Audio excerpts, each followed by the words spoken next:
What's up guys, welcome to Relentless on Boxing. So today we're going to learn how to fight a pressure fighter. So when you fight a pressure fighter, ideally you want to keep a good distance, right?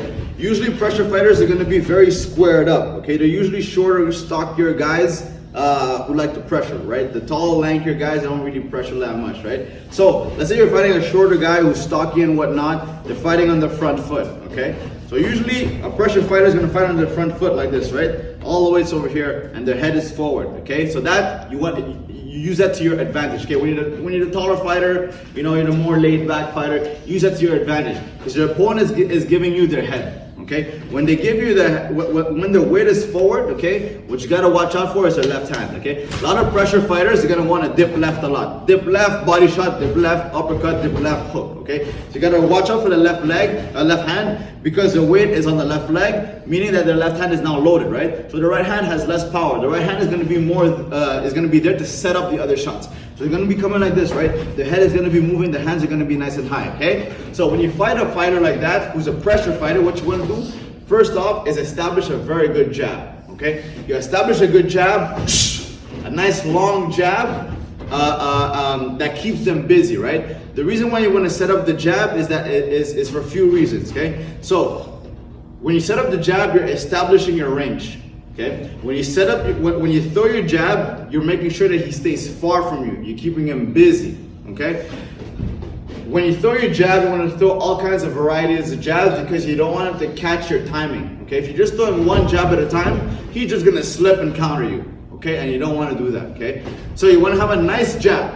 In order to have a nice jab, you need to have a nice stance, okay? Your stance needs to be wide, okay? You keep your weight on the back foot, head far from danger, left foot is forward, and you play with your left hand, okay? See that? My head is far from danger, I'm keeping the opponent far, right? If I want more reach, I can always lean forward, see that? I lean. My reach is from here to here, okay?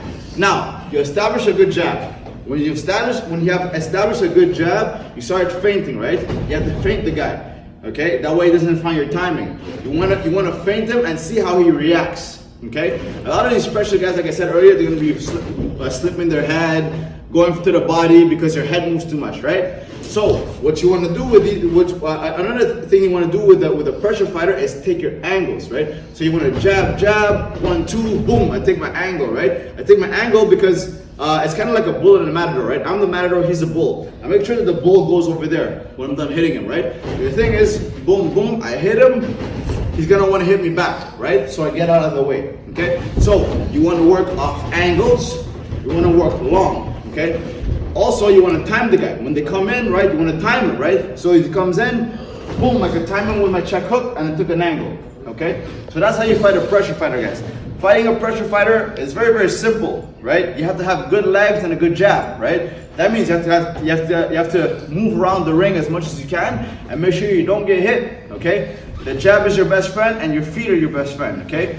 The reason why the feet are your best friend is that's gonna help you take angles on these guys, okay? I don't understand, you could get tired and whatnot, but you have to do your road work, okay? So that's on you.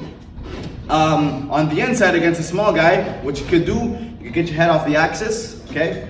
Work a bit, clinch him. When the ref says break, let go, boom, you take your distance, and boom, you're back to your game, right? You're back to your jab and moving your feet and whatnot, okay? So, when you fight a pressure fighter, get a good jab, right? Establish a good jab, get a good footwork, and use your angles, guys, okay? So if you have any questions, leave it in the comment section below. Like the video, drop a like if you like the video, subscribe.